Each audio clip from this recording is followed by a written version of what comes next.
नमस्कार। आप सभी का मेरे YouTube चैनल हिंदी ज्ञान विद ममता में हार्दिक स्वागत है। आज मैं आप सभी के लिए कक्षा 9वीं की हिंदी की वर्कशीट नंबर 23 लेकर आई हूँ। तो चलिए आज हम इस वर्कशीट के बारे में देखते हैं, हमें क्या क्या इसमें दिया गया है और क्या सीखने के लिए बताई गई है।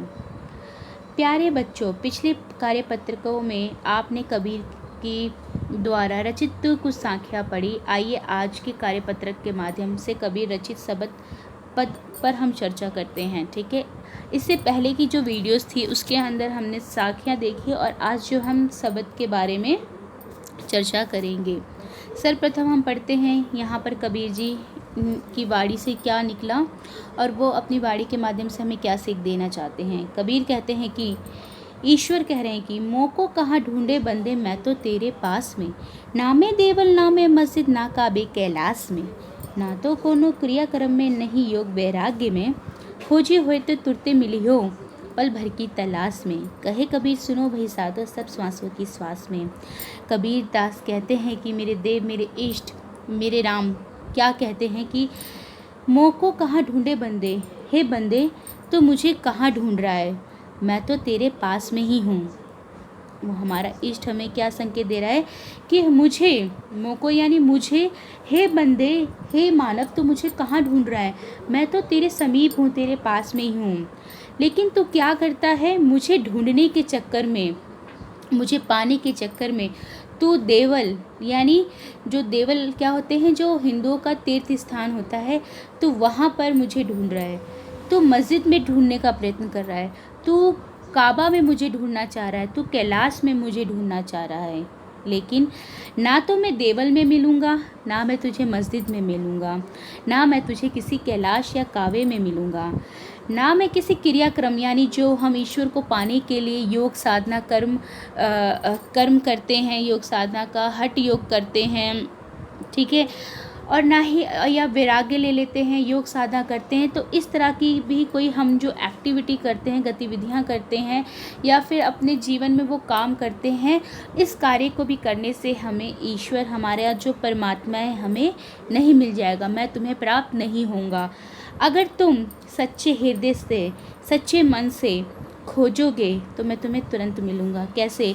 पल भर की तलाश, जो ये तुम्हारी इतनी दिनों से तलाश चल रही है, तुम मुझे कभी मंदिर में देखते हो, कभी मस्जिद में, कभी कैलाश पर्वत पे जाते हो, कभी काबे पे जाते हो मुझे ढूंढने के लिए, योग साधना करते हो, क्रियाक्रम करते हो, इतनी मेहनत करने के बाद भी मैं तुम्हें नहीं मिलता। परंतु अगर तुम ध्यान से खोजोगे मुझे, तो ये जो तुम्हारी तलाश है, मुझे ढूंढने की जो खोज प्रवृत्ति है तुम्हारी, पल भर में शांत हो जाएगी। कबीर कहते हैं कि सुनो भाई साधो, हे साधो, हे मनुष्य सुनो। वो ईश्वर कहता है कि मैं सभी श्वासों की श्वास में हूँ, मैं सभी जीवों की किसके हूँ, सांसों में हूँ। यानी ये जो सांस है, ये क्या है, वो ईश्वर है। तो मैं क्या हूँ, मैं सांस रूपी ईश्वर हूँ, या ईश्वर रूपी सांस हूँ। इस रूप में तू मुझे जान सकता है। इधर मंदिरों में, मस्जिदों में भटकने से मैं तुझे नहीं मिलूँगा, मैं प्रत्येक जीव के अंश में समाया हुआ हूँ।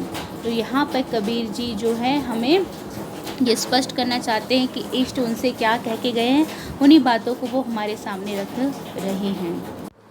वर्कशीट के अनुसार यहाँ जो अर्थ दिया गया है उसे देखते हैं।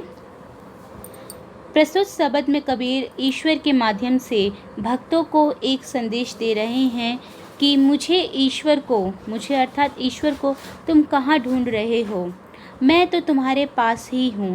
ना तो मैं मंदिर में हूँ, ना ही मस्जिद में हूँ, ना तो काबे में हूँ, ना ही कैलाश में हूँ, अर्थात मैं किसी तीर्थ स्थल या देव स्थान में नहीं हूँ।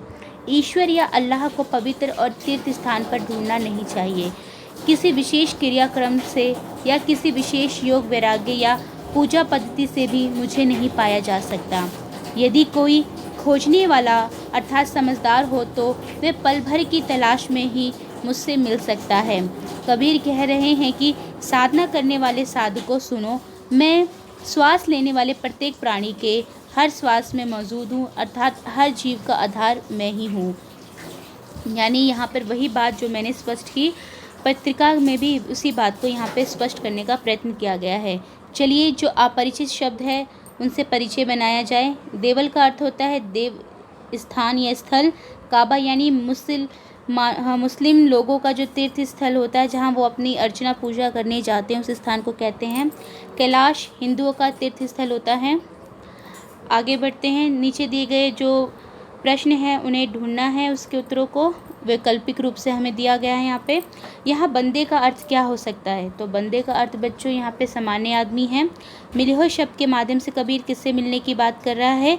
ईश्वर और अल्लाह से मिलने की बात कर रहा है। यहाँ साधु शब्द से क्या तात्पर्य है? साधना करने वाले व्यक्ति से है। यहाँ क्रियाक्रम से क्या अभिप्राय है? जो कि हम ईश्वर को पाने के लिए योग साधना करते हैं, पूजा पद्धति को अपनाते हैं, वही क्या है? हमारा क्रियाक्रम कहलाता है। उसके बाद है कबीर के अनुसार पल भर की तलाश में ईश्वर कैसे मिल जाता है? यदि हम ध्यान से देखें तो हर जीव की जो सांस चल रही है वो ईश्वर द्वारा ही दी गई है। हर सांसों में ईश्वर क्या है? समाहित है। तो आप देख सकते हैं कबीर कह रहे हैं कि साधना करने वाले साधक सुनो, मैं श्वास लेने वाले प्रत्येक प्राणी के हर सांस में मौजूद हो, अर्थात जीवन का आधार मैं ही हूँ।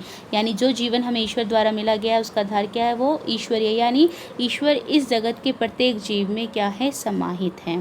तो इस प्रकार से ये पत्रिका यहाँ पे कार्यपत्रक समाप्त होता है। उम्मीद करती हूँ कि आपको भली भांति कबीर की ये जो शब्द है, पद हैं, आपको स्पष्ट हो गए होंगे।